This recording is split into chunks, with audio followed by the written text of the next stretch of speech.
नमस्ते दोस्तों।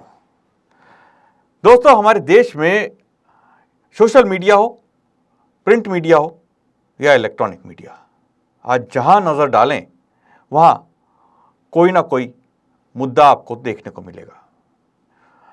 आपको वहां मस्जिद, आजान या फिर बुर्का या हिजाब या लव जिहाद, इन सब चीजों के अलावा कुछ नहीं मिलेगा।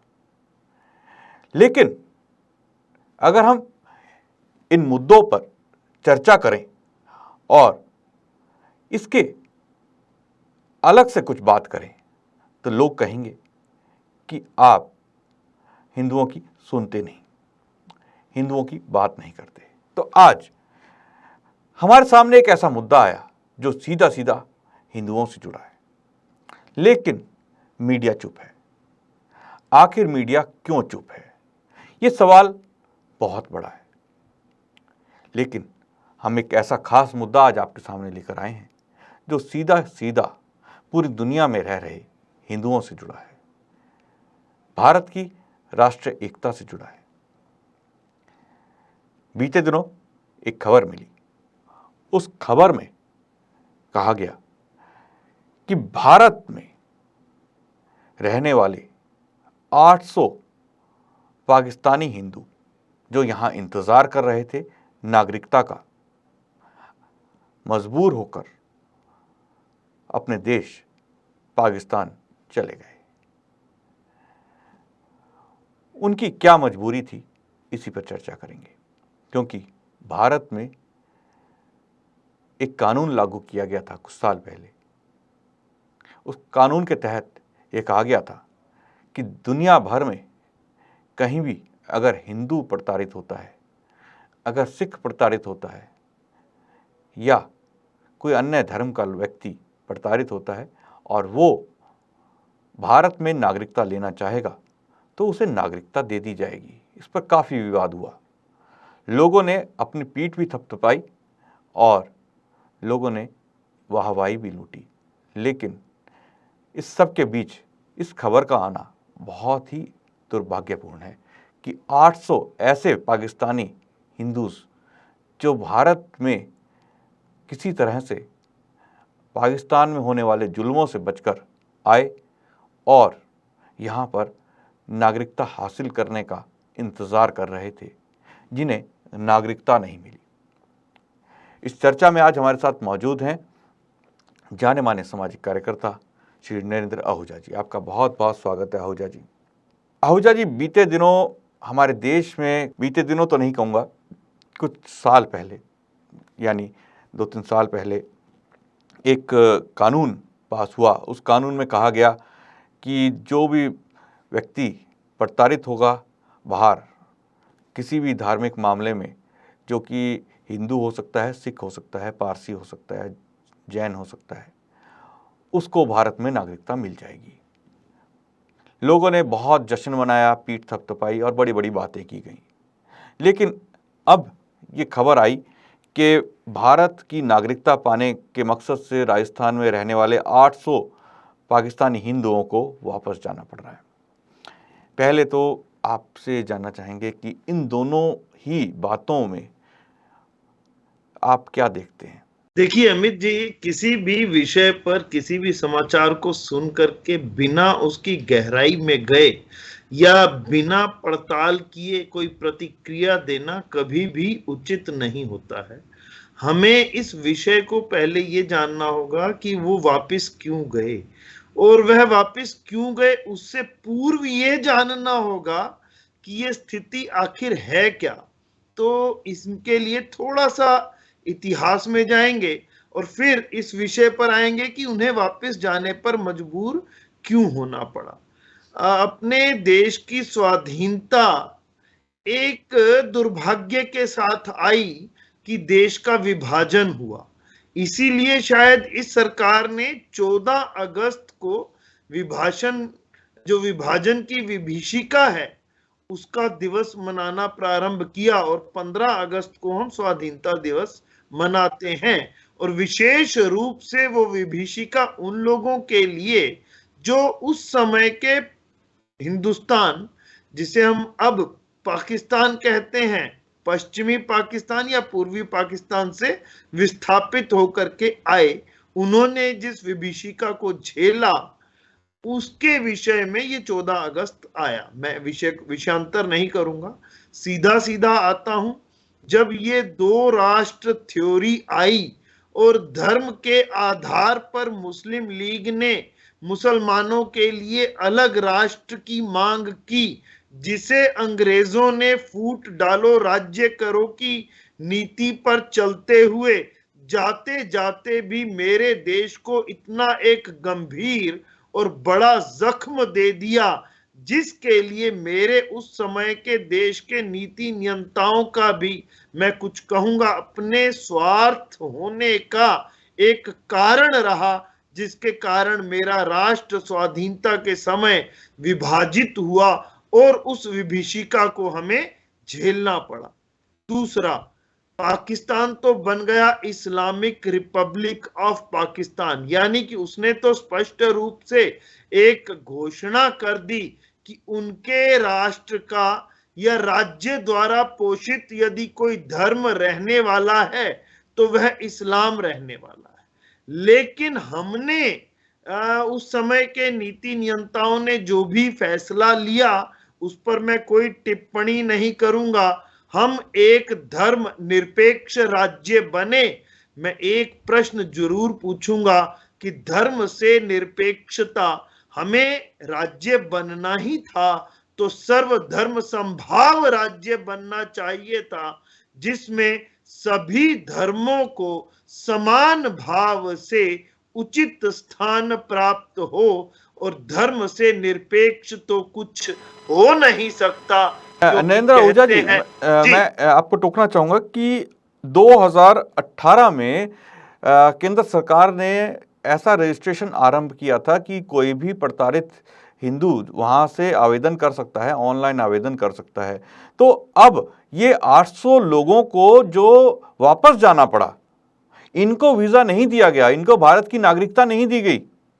ये तो पाकिस्तान से यहां प्रताड़ित होकर आए थे, लेकिन भारत से नागरिकता नहीं देने के बाद अब इनको वापस जाना पड़ा, और वापस जाने के बाद तो शायद और ज्यादा प्रताड़ना झेलनी पड़ेगी। तो क्या कहीं ना कहीं इसमें आप कमी देखते हैं कि आपको लगता है कि वीजा दिया जाना चाहिए था? अब मैं आपको एक घटना बताता हूं कि 2018 में लगभग 500 हिंदुओं ने धर्म परिवर्तन किया था पाकिस्तान में, और उसका कारण यह था कि वो लोग भी वापस गए थे भारत में। वो भी इंतजार कर रहे थे कि उनको भारत की नागरिकता दी जाए, लेकिन वो उनको नागरिकता नहीं मिली और वो पाकिस्तान गए। और उन्होंने जो 50 हिंदू परिवार थे उसमें से 500 लोग मतलब कह सकते हैं, उन्होंने बाकायदा जो एक जलसा करके धर्म परिवर्तन किया। तो अब ये जो 800 लोग गए हैं उनको तो वहां पे काफी प्रताड़ित किया जाएगा, तब हम क्या कहेंगे, क्यों नागरिकता नहीं दी गई? अमित जी, किसी भी बीमारी का इलाज करने से पूर्व गंभीरता पूर्वक, धैर्य पूर्वक उसके कारणों को जानना अत्यंत आवश्यक रहता है। मैं बुखार जान लूं और दवाई दे दूं बिना ये जाने कि बुखार का कारण क्या है, तो वो दवाई उल्टा असर भी कर सकती है। थोड़ा सा 2 मिनट का धैर्य रखें। 2 मिनट में स्थिति स्पष्ट करते हुए इसी विषय पर मैं आता हूं। धर्म के आधार पर विभाजन के उपरांत पाकिस्तान के दूसरे प्रधानमंत्री ख्वाजा नाजिमुद्दीन ने अपने पहले भाषण में ये कह दिया कि यहां सभी धर्मों के लिए समान अधिकार का कोई स्थान नहीं है, और हमारा देश इस्लामिक रिपब्लिक ऑफ पाकिस्तान है, तो यहां तो इस्लाम का ही स्थान रहेगा। यहां मुस्लिम बढ़ते बढ़ते बढ़ते चले गए और वहां हिंदू घटते घटते घटते चले गए। हमारे यहां अब भी इस्लामिक या मुस्लिम धर्मांतरण की समस्या है, लेकिन वहां जलसे करके हिंदुओं को जबरन धर्मांतरित किया जाता है। वहां 1971 में पूर्वी पाकिस्तान में पाकिस्तान की आर्मी ने नॉन मुस्लिम पर इतने जुल्म किए, या बांग्लादेशी मुसलमानों पर भी जुल्म किए, जो कि अंततः बांग्लादेश के जन्म के साथ ही समाप्त हुए। वहां का ईश निंदा कानून आप देख लें, किसी को भी ईश निंदा के नाम पर भीड़ द्वारा मार दिए जाने का एक अधिकार प्रदान करता है। वहां के प्रसिद्ध क्रिकेटर दानिश कनेरिया का यदि आप केस देख लें, तो कोई भी उठता है और दानिश कनेरिया को अंततः पाकिस्तानी क्रिकेट टीम को छोड़ना ही पड़ा। अब मैं आज के विषय पर आता हूं कि इन्हें वापस क्यों जाना पड़ा। तो आप थोड़ा सा गहराई से देखेंगे कि सिस्टम ऑनलाइन बना दिया गया। उस ऑनलाइन सिस्टम में जो कागजात चाहिए, जिसके लिए आवश्यक है, वो भारतीय नागरिकता कानून के अनुच्छेद 11 में भारत सरकार ने संशोधन करते हुए जब पड़ोसी देशों से आने वाले हिंदू, सिख, जैन, बौद्ध आदि शरणार्थियों को नागरिकता देने के लिए ये संशोधन किया मोदी सरकार ने, तब इसका स्वागत हुआ। लेकिन एक प्रोसीजरल कमी मुझे लगता है रह गई है। ये ऑनलाइन सिस्टम, जब हम कागजों की सूची देखते हैं, जब आपने कहा कि इसके लिए आपने बोलना है, तो मैंने वो सिस्टम देखना प्रारंभ किया, तो इसमें एक आता है कि जो पासपोर्ट वो अपलोड करेगा वो वैलिड पासपोर्ट होना चाहिए, यानी कि जो आज की तारीख तक वैलिड है।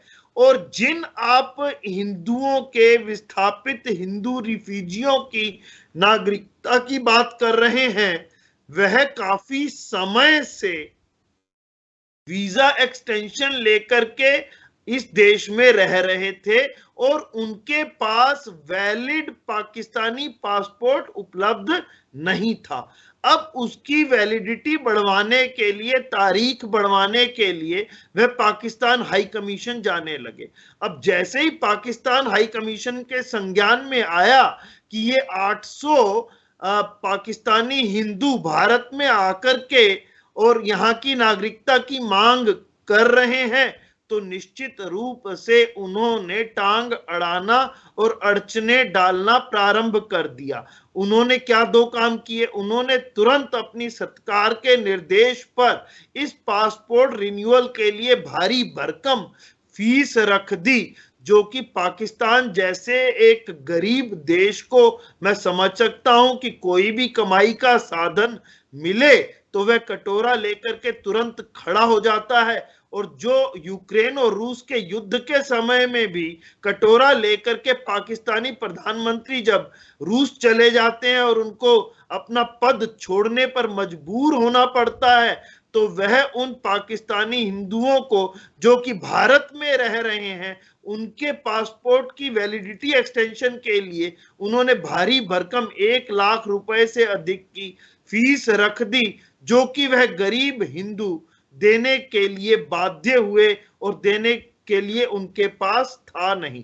कुछ ने दे भी दिया तो भी पाकिस्तानी हाई कमीशन ने उनकी पासपोर्ट की वैलिडिटी को बढ़ाया नहीं। जी बिल्कुल नरेंद्र जी, इसमें मैं आपसे एक चीज कहना चाहूंगा। इसमें जो सवाल उठता है कि भारत में जब बहुत ही अधिक संख्या में, सरकारी आंकड़े कहते हैं कि यहाँ पर 40,000 के करीब रोहिंग्या शरणार्थी रह रहे हैं।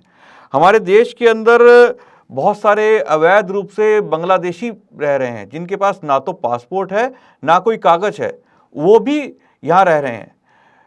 इसके अलावा तिब्बत से आए हुए शरणार्थी हमारे देश में रह सकते हैं, सब रह सकते हैं। लेकिन वो लोग जो 20-20 साल से भारत में इंतजार कर रहे हैं नागरिकता के लिए, उनको अगर पाकिस्तान की सरकार वैलिडिटी नहीं दे रही, 1 लाख रुपया उनके पास नहीं है, तो सरकार को क्या उनके इस समस्या को समझते हुए कुछ रिलैक्सेशन नहीं देनी चाहिए थी? वो 800 लोग अब वहां जाकर, पाकिस्तान में जाकर मुसलमान बनने के लिए तैयार हो जाएंगे, उनको बनना पड़ेगा मजबूरी में। यहाँ पर बांग्लादेशी शरणार्थी आके रह रहे हैं, उनको रहने दिया जा रहा है, और जब अगर उनकी झुग्गी या उनके मकान को तोड़ा जाता है तो हर तरफ से आवाज उठती है। आज ये 800 लोग गए तो कहीं से आवाज नहीं उठी, ना ही किसी राजनीतिक दल ने आवाज उठाई, ना ही किसी मीडिया हाउस ने आवाज उठाई कि ये लोग आखिर वापस जा रहे हैं, ये एक खामी की वजह से जा रहे हैं। तो आवाज क्यों नहीं उठाई जाती? मैं इसी विषय पर आ रहा था कि पाकिस्तान ने ना केवल फीस रखी, ना केवल उनकी फीस देने के बावजूद उनके पासपोर्ट को रिन्यू किया, बल्कि उनके अन्य कुछ यदि रिश्तेदार पाकिस्तान में रह रहे हैं तो उनको भी प्रताड़ित करना प्रारंभ कर दिया, ये दबाव दे करके कि उन्हें वापस बुलाया जाए।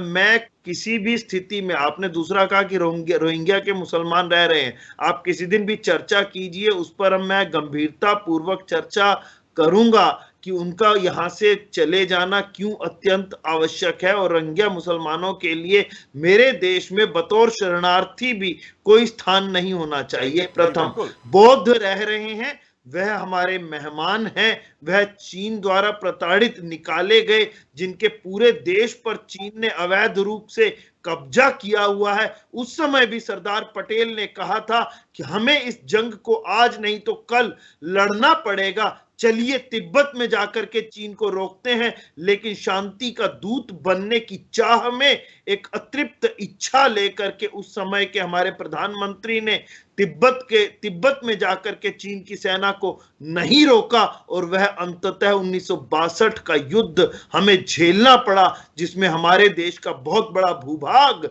चीन ने कब्जा कर लिया अपनी विस्तारवादी नीति के अंतर्गत। विषयांतर नहीं करूंगा, विषय पर पुनः आऊंगा। शरणार्थियों की समस्या एक अलग विषय है, अलग समस्या है, उसके अलग कानूनी प्रावधान है। मेरे देश में CAA, सिटीजन अमेंडमेंट एक्ट, जो मोदी सरकार लाई, वह एक अलग विषय है। यदि हम अपने विषय को CAA पर रखते हैं तो निश्चित रूप से ये जो एक समस्या आई कि हमारे को CAA में ऑनलाइन आवेदन के लिए एक्सपायर्ड पासपोर्ट को भी अलाउ कर देना चाहिए, और किसी भी परिस्थिति में आवेदनकर्ता को उस देश की एम्बेसी के पास जाकर के भेज करके ये डिस्क्लोजर करने के लिए मजबूर ना होना पड़े कि वह भारत की नागरिकता चाहता है। फिर तो कोई भी देश उनकी ना तो सहायता करेगा और ना ही इस प्रक्रिया को पूरा होने देगा। इसलिए अमित जी, ये बिल्कुल ठीक है, ये जो प्रोसीजरल डिफेक्ट है कि हमें एक वैलिड पाकिस्तानी पासपोर्ट की आवश्यकता अपलोड करने के लिए पड़ती है, तो उसके साथ एक्सपायर्ड पासपोर्ट और एक अंडरटेकिंग ले ली जाए कि ये कोई अवैध या जाली पासपोर्ट नहीं है। यदि बाद में वो जाली पासपोर्ट पाया जाता है तो कानून के अंतर्गत जो भी उसे सजा है मिलनी चाहिए वह दी जाएगी, चाहे उसकी नागरिकता रद्द करना भी क्यों ना हो। और ऐसा क्यों किया गया था वह विषय भी मैं आपके समक्ष रख देता हूं, ताकि कोई संशय किसी के मन में ना रहे। अक्सर जानबूझ करके पाकिस्तानी जासूसों को भी भारत में प्रवेश दिलवाने के लिए धर्म परिवर्तित दिखा करके अवैध रूप से पाकिस्तानी जासूस हिंदुओं के भेष में भी मेरे देश में घुसे और जो स्लीपर सेल बन करके काम करते रहे। इसलिए इस विषय को अत्यंत गंभीरता से हमें समझना होगा। अगर हल्के में हम इन चीजों को लेंगे, हाँ, गेहूं के साथ घुन पिसता है कि कुछ जिनका जायज मांग थी उन्हें गलत ढंग से या समझे कि इस प्रोसीजरल कमी के कारण वापस जाना पड़ा, जो उन्हें वापस नहीं जाना पड़ना चाहिए था। वहां उनकी स्थिति और अधिक खराब होने वाली है। उन पर बहुत अधिक दबाव डाल करके या तो उनका धर्म परिवर्तित किया जाएगा या उन्हें अत्यधिक प्रताड़ित किया जाएगा, ऐसा मैं समझता हूं।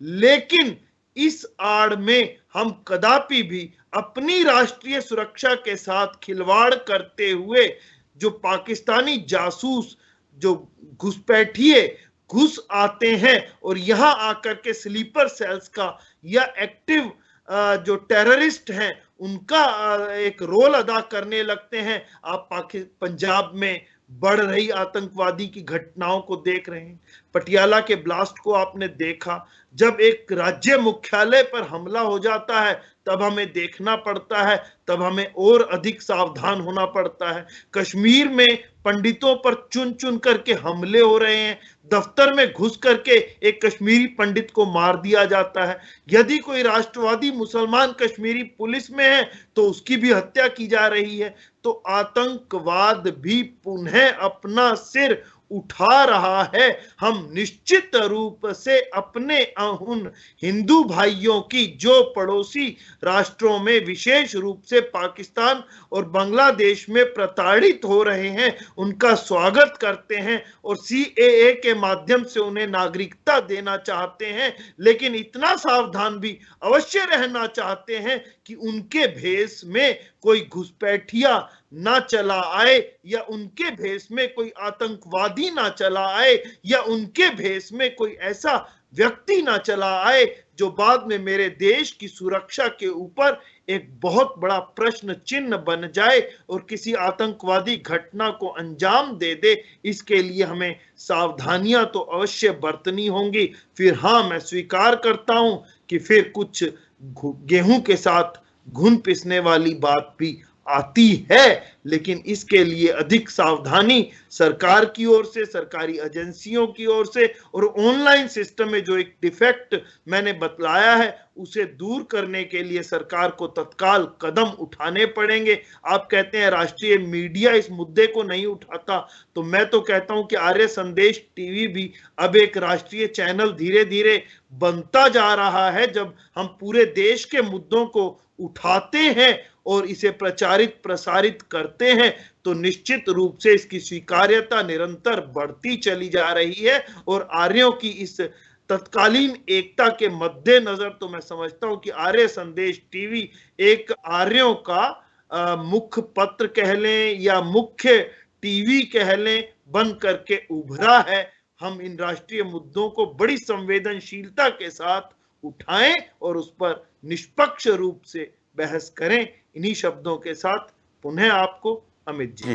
जी बिल्कुल, आपने सही कहा और इस मुद्दे को उठाने का मकसद हमारा यही है कि जो उस कानून के अंदर खामियां हैं उनको दूर किया जाए, क्योंकि जब अफगानिस्तान में तालिबान ने शासन को संभाला तो हजारों की संख्या में वहाँ से लोगों को लेके आया गया।